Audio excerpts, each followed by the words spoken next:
Apakah lo pernah mendengar teori mengenai Hollow Earth atau bumi berongga?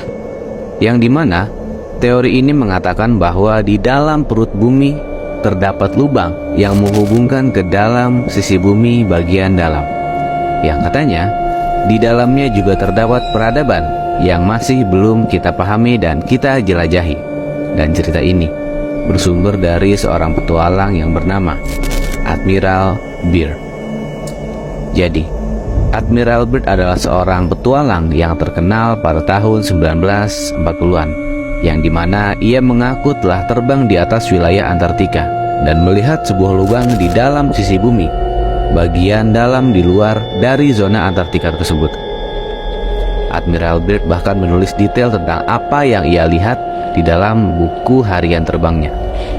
Ia melihat pegunungan hijau, lembah hijau, sungai yang mengalir di dalam lembah-lembah tersebut, dan bahkan ia melihat mamut berbulu yang katanya sudah punah dan ia menemukannya di dalam wilayah luar Antartika tersebut. Namun, yang paling menarik dari kisah ini adalah ia berkata bahwa suhu di luar wilayah Antartika itu berada di 24 derajat Celcius. Dan bagian paling gilanya adalah ia melihat sebuah kota yang jelas-jelas adalah kota sesuai dari apa yang ia lihat. Dan kota tersebut berada di dalam rongga bumi yang sangat besar. Tapi balik lagi, kisah Admiral Byrd ini masih penuh kontroversi. Jadi anggap saja kisah ini masih dalam konteks konspirasi. Tapi gua nggak tahu kalau tiba-tiba kisah ini ternyata menjadi sebuah fakta. Karena bagaimana mungkin ia bisa melihat segala hal yang ia lihat di daerah yang disebut sebagai kutub es Antartika, yang katanya tidak ada kehidupan dan peradaban di wilayah tersebut. Tapi justru ia melihat dengan jelas bahwa ada kehidupan di sana.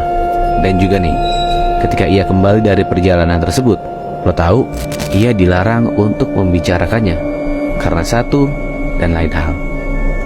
So, ada banyak spekulasi tentang apa yang sebenarnya dilihat oleh Admiral Byrd dan mengapa ia dilarang untuk menceritakan kisahnya tersebut.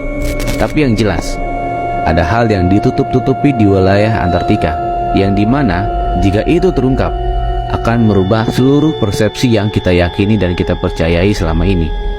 Nah, yang jadi pertanyaan, siapa yang melarang Admiral Byrd untuk menutupi kisahnya tersebut? Mari kita berasumsi liar di kolom komentar.